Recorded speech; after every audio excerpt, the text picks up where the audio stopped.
Sa nga pong malakas na palakpak para sa ating Panginoon. Hallelujah. Ngayong umaga po ay tatalakayin natin ang salita ng Panginoon na mababasa po sa aklat ng 1 John chapter 4 verses 4 up to 6. Nais ko pong basahin sa magandang balita Biblia at hiniling ko na muli po tayong tumayo bilang paggalang po natin sa salita ng ating Panginoon. Ang sabi po dito, mga anak, kayo nga'y sa Diyos at napagtagumpayan na ninyo ang mga huwad na propeta, sapagkat ang espiritong nasa inyo ay mas makapangyarihan kaysa espiritong nasa mga makasanlibutan. Sila'y makasanlibutan, kaya't mula rin sa sanlibutan ang itinuturo nila, at nakikinig sa kanila ang mga makasanlibutan. Ngunit tayo'y sa Diyos, ang sinumang kumikilala sa Diyos ay nakikinig sa atin, ngunit hindi nakikinig sa atin ang sinumang hindi sa Diyos. Sa ganito nga natin nakikilala ang espiritu ng katotohanan at ang espiritu ng kasinungalingan. Pagpalain ng Panginoon ng kanyang masalita na atin pong nabasa, maaari na po kayong umupo. Mula po sa talatang ito ay nais ko pong bigyan ng paksa ang mensahe ng Panginoon, greater is He that is in you. Higit na makapangyarihan yung nasa sa atin kaysa nasa sanlibutan. Bawat araw po, tayo po ay humaharap sa iba't ibang challenges, iba't ibang temptations, iba't ibang struggles ng ating buhay na kung saan ay doon tayo nakakaranas na nangihina tayo o natatakot tayo. But sa umagang ito, ang ating pong binasa, sinabi po ni Apostol John na pinapaalalahanan niya ang bawat mananampalataya na higit na mas makapangyarihan yung Diyos na nasa atin kaysa nasa sanlibutan. Sapagkat ang Diyos na nasa atin ay Diyos na makapangyarihan sa lahat. Ang ibig pong sabihin nito, that God's Spirit living inside, and every believer is stronger than any problem. Every believer is stronger than any enemy. Or every believer is stronger for any evil in this world. Sapagkat ang Espiritu ng Panginoon ay nananahan po sa atin, ang ibig sabihin nito, ang bawat mananampalataya ay higit na mas makapangyarihan kaysa sa anumang problema. Ang bawat mananampalataya ay higit na mas makapangyarihan kaysa anumang pagsubok. At ang bawat mananampalataya ay higit na mas makapangyarihan kaysa sa kasamaan dito sa mundong ito. Kaya nga po, meron silang sinasabi na kailanman ay hindi nagwawagi ang kasamaan sa kabutihan. Totoo po yan sapagkat higit na mas makapangyarihan yung Diyos na nasa sa atin kaysa yung nandito sa sanlibutang ito. Ibig sabihin po, ang ating pong binasa ay pinapaalalahanan tayo na bilang anak ng Diyos, we are not fighting alone. Hindi ka nag-iisa, hindi ka nag-iisang humaharap sa problema mo, hindi ka nag-iisang nakikipagbaka sa pagsubok sa buhay mo, sa temptation na nararanasan mo bawat araw, kundi kasama po natin ang Panginoon. The Holy Spirit Himself lives within us. Yung banal na Espiritu ng ating Panginoon ay inilagay niyang tatak sa atin at yung banal na Espiritu ng Diyos ay inilagay niya sa ating mga puso, na inilagay niya sa ating buhay at yun yung nananahan sa ating buhay, nananahan sa loob ng ating mga puso. And the power inside us is greater than any power against us. Yung nasa sa atin na nananahan, that is the Spirit of God, ay higit na mas makapangyarihan kaysa sa mga kumukontra, lumalaban sa atin. That is the enemy. That is the evil spirit. That is the Satan. Yan po yung ating enemy. yun po yung ating kaaway na higit na mas makapangyarihan tayo sapagkat yung Espiritu ng Panginoon ay nananahan sa atin. Kaya itong mga evil spirit na to, wala po silang magagawa sapagkat ang Diyos na nasa atin ay higit na mas makapangyarihan kaysa sa kanila. So no matter what the world throws us, God's presence gives us victory. God's presence gives us strength. And God's presence gives us confidence to overcome. Ano man ang ibato sa atin ng mundo, ano man ang ibigay ng mundo sa atin, ibato sa atin ng mundong ito, ang lahat ng ito ay mapagtatagumpayan natin dahil sa presensya ng ating Panginoon, dahil sa kalakasan na ibibigay sa atin ng Panginoon. Kaya tayo ay nagkakaroon ng confidence na mapagtatagumpayan natin ang lahat ng ito. At dahil ang Espiritu ng Panginoon ay nananahan sa atin, every believer ay magiging overcomer sa bawat challenges na nararanasan niya sa kanyang buhay. But ang tanong is, how does knowing God is in us change the way we face life's battle? Papaano natin malalaman na yung Diyos na nananahan sa atin ay nababago niya yung pagtingin natin, nababago niya yung pananaw natin sa ating pakikipagbaka, pakikipaglaban sa problema, pakikipaglaban sa pagsubok, pakikipaglaban sa ating kaaway. Papaano ito binabago ng kapangyarihan ng ating Panginoon? In our text, there are three important things that we should know when we face life's battle. May mga tatlong mahalagang bagay na dapat nating malaman kapag tayo po ay humaharap sa anumang battles, sa anumang laban, sa anumang pagsubok, sa anumang problema sa ating mga buhay. Number one, dito po sa ating binasa, sa verse 4a, ang sabi po dito, mga anak kayo ngay sa Diyos. Ibig sabihin, ang sinasabi dito na dapat nating tandaan, dapat nating malaman, kapag ikaw ay humaharap sa matinding pagsubok, kapag ikaw ay humaharap sa matinding problema, lagi mong tandaan that we belong to God. Amen.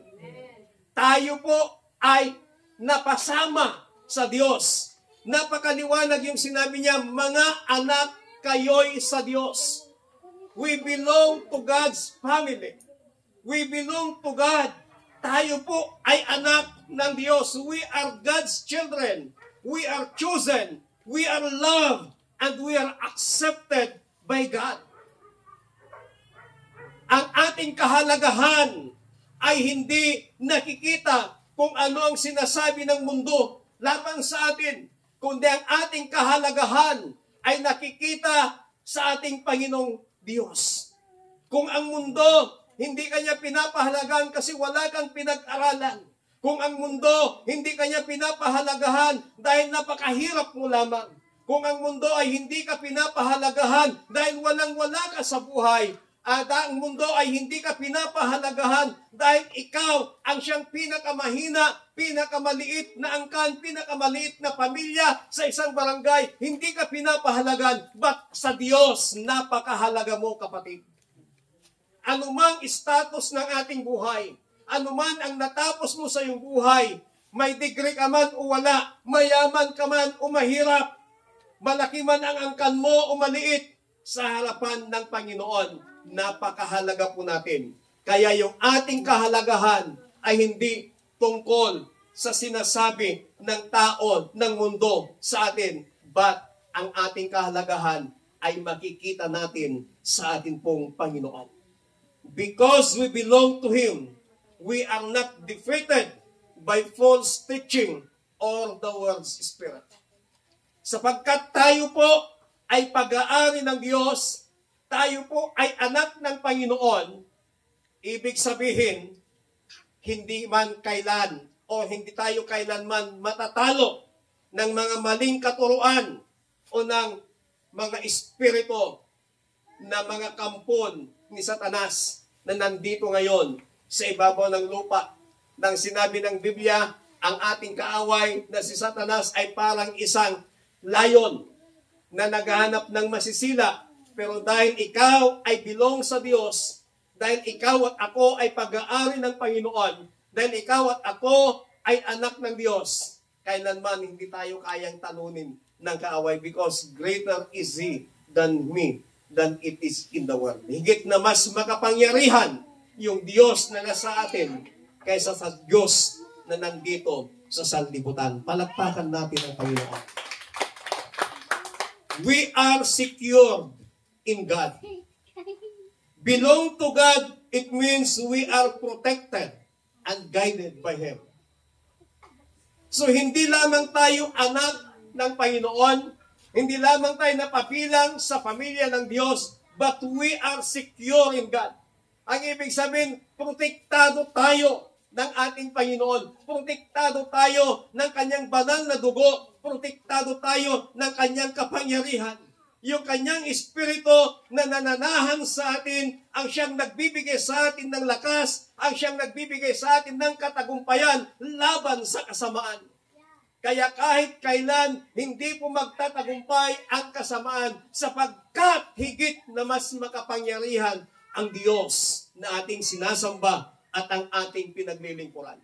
Kaya kapatid, sa umagang ito, no matter what challenges, no matter what temptation you face in our lives, God's power is greater than anything outside of us.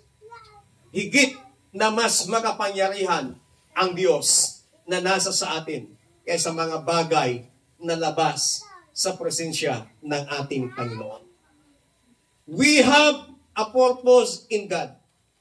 Belonging to God means we are called to live for Him. We are to reflect His love, we are to reflect His truth, and we are to reflect His goodness in our lives. Meron po tayong layunin. Ang layunin po natin ay maipakita yung kabutihan, maipakita yung katapatan, maipakita yung kadakilaan ng ating Panginoon at ang purpose natin, tayo ay mabubuhay at nabubuhay para lamang sa ating Panginoon. Ikaw at ako ay nabubuhay dito sa ibabaw ng lupa ay para sambahin, para purihin, para bigyan ng parangal yung Diyos na umangkin sa atin, yung Diyos na nag-adapt sa atin, yung Diyos na tumawag na anak tayo, yung Diyos na nag-iingat sa atin, yung Diyos na nagpoprotekta sa atin. Kailangan mamuhay tayo para sa Kanya at ibigay ang lahat ng papuri, ibigay ang lahat ng parangal sa Kanya. Pangalawa na dapat nating malaman, kapag tayo po ay kumakaharap sa iba't ibang challenges, iba't ibang mga problema at pagsubok sa ating mabuhay. Sa verse 4b, ang sabi po dito, napagtagumpayan na ninyo ang mga huwad na propeta, sapagkat ang espiritong nasa inyo ay mas makapangyarihan kaysa espiritong nasa mga makasanlibutan. Yung una kanina, we belong to God. Itong pangalawa, we have victory through Christ. Mayroon tayong katagumpayan sa pamamagitan ni Kristo. Ang sinabi po dito, napagtagumpayan na ninyo ang mga huwad na propeta. Yung ginamit po dito na salita ay past tense, nakaraan, napagtagumpayan na ninyo. Hindi niya sinabing pagtatagumpayan ninyo. Hindi niya sinabing in the future. Hindi niya sinabing pangkasalukuyan. But ang ginamit po dito, it is past tense, nakaraan. So ibig sabihin, noon pa man, ikaw at ako ay nagtagumpay na sa pamamagitan ng ating Panginoong Hesukristo. Palakpakan natin ang Panginoon. Kaya yung pagkatakot, yung pangamba sa ating mga puso, sa ating mga isipan, wala na yon. Napagtagumpayan na natin yon because the Holy Spirit living in us is greater than any evil power around us. Yung banal na Espiritu ng Panginoon na nananahan sa atin ay higit na mas makapangyarihan kaysa sa mga kasamaan, kaysa sa mga kapangyarihan ng kasamaan na nakapaligid sa atin. We have victory through Christ. No temptation, no trials, no false doctrine can empower God's Spirit. Walang sinuman ang pwedeng makakatalo sa Espiritu ng Panginoon na nananahan sa atin. Tandaan po natin na si Jesus, hindi na natin kasama dito sa ibabaw ng lupa. Wala na po si Jesus. Bumalik na siya sa langit. Nakaupo na siya ngayon sa kanang trono ng Ama. Yun yung sinasabi ng Hebrews chapter 12. Pero ang iniwan ni Jesus, ang ibinigay ni Jesus, nung bago siya umakyat sa langit, ang sabi niya, hindi ko kayo iiwanang nangungulila, hindi ko kayo iiwanang nag-iisa, ibibigay ko, ipapadala ko ang aking Espiritu upang siya ang magtuturo sa inyo, upang siya ang magpapaalala sa inyo, upang siya ang gagabay sa inyo, at upang siya ang magpapalakas sa inyo. Kaya ang kasakasama po natin ngayon dito sa ibabaw ng lupa ay ang Espiritu ng Panginoon, at ang Espiritu ng Diyos na yan na kanyang iniwan ay nananahan ngayon sa puso mo. Nananahan ngayon sa puso mo. Kaya walang anumang kapangyarihan ng kasamaan na makapagtatagumpay sa Espiritu ng Panginoon na nasa sa atin at nasa sa iyo. Victory is certain. Ang tagumpay ay tiyak. As believers, we have already overcome sin. As believers, we have already overcome fear. And as believers, we have already overcome the enemy. Napakaliwanag yung sinabi ng ating binasa na napagtagumpayan na ninyo. Ibig sabihin, nasa atin na yung tagumpay. Kaya yung tagumpay po natin ay tiyak. Victory is certain. Trust in Christ victory, not our own strength. Magtiwala tayo sa tagumpay ni Kristo, hindi sa ating sariling lakas. Kinakailang mabuhay tayo ng may pananampalataya sa Panginoon because we have already won the victory through Christ Jesus. Palakpakan natin muli ang Diyos. Pangatlo at ang panghuli na dapat nating makita at tandaan ng sinasabi ng verse 5 up to 6.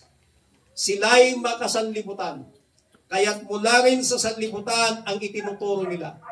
At nakikinig sa kanila ang mga makasanlibutan. Ngunit tayo sa Diyos, ang sinumang kumikilala sa Diyos ay nakikinig sa atin. Ngunit hindi nakikinig sa atin ang sinumang hindi sa Diyos. Sa ganito nga natin nakikilala ang Espiritu ng katotohanan at ang Espiritu ng kasinungalingan. Yung una na dapat nating tandaan, dapat nating malaman, kapag tayo ay kumakaharap sa iba't ibang challenges sa ating mabuhay, we belong to God. We have victory through Christ Jesus.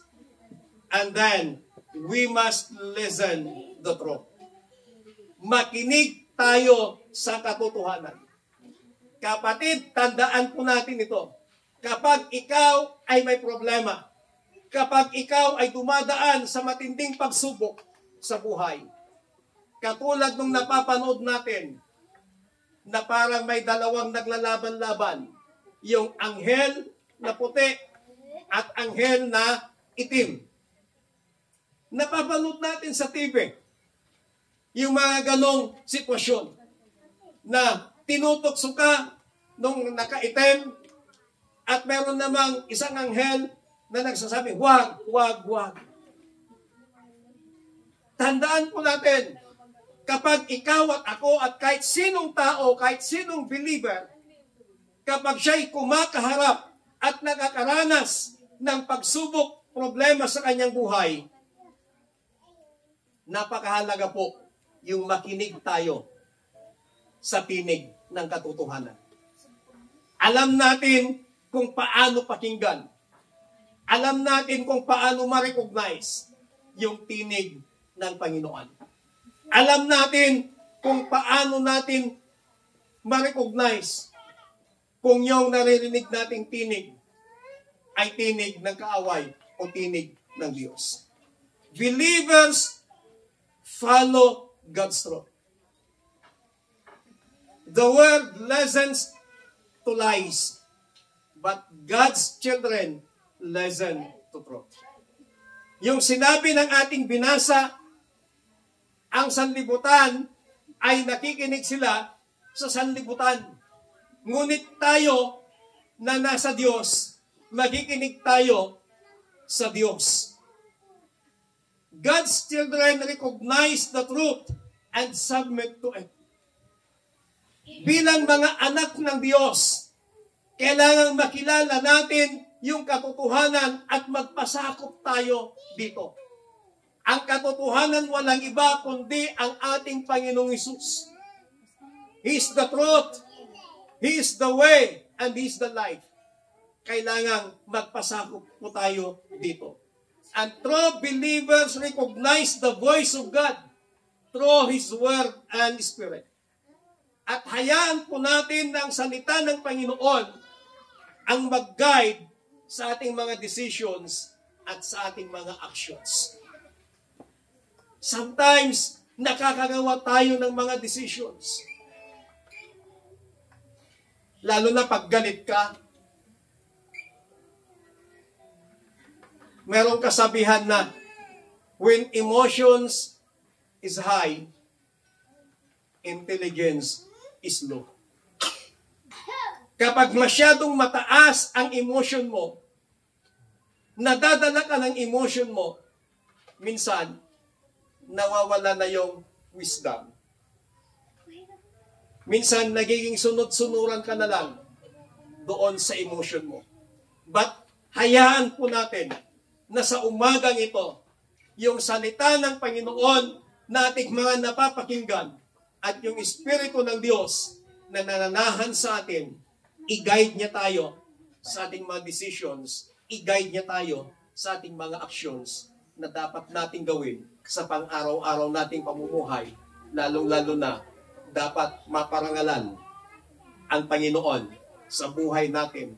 Sa bawat decisions, sa bawat aksyon nating gagawin, huwag nating kalilimutan na dapat maparangalan lagi ang ating Panginoon. And listening to truth brings victory.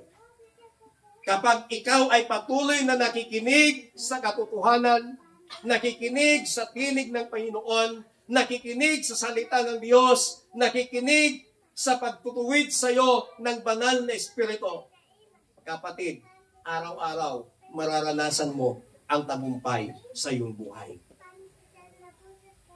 In our lives, kailangan matuto tayong ma-recognize yung tinig ng Diyos, yung tinig ng katotohanan. Kapatid, lagi mong tandaan, anumang sitwasyon ng iyong buhay, you belong to God. You have victory through Christ. And we must walk in Him. We must listen to the voice of truth. Walang iba kundi ang ating Panginoon. Ay nga pong lahat ay tumayo. Muli nga nating awitin yung inawit natin kanina, walang hanggan. Hallelujah.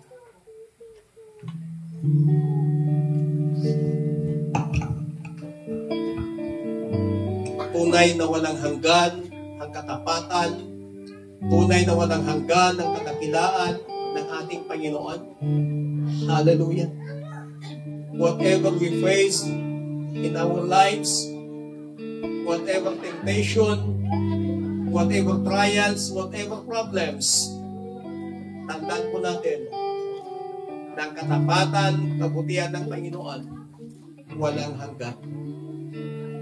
Hayaan po natin ng Holy Spirit, patuloy niya tayong i-guide mula sa oras na ito. Hallelujah.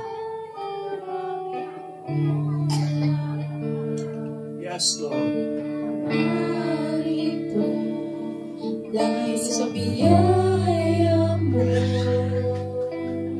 ang buhay mapupuri sa'yo. Walang hanggan,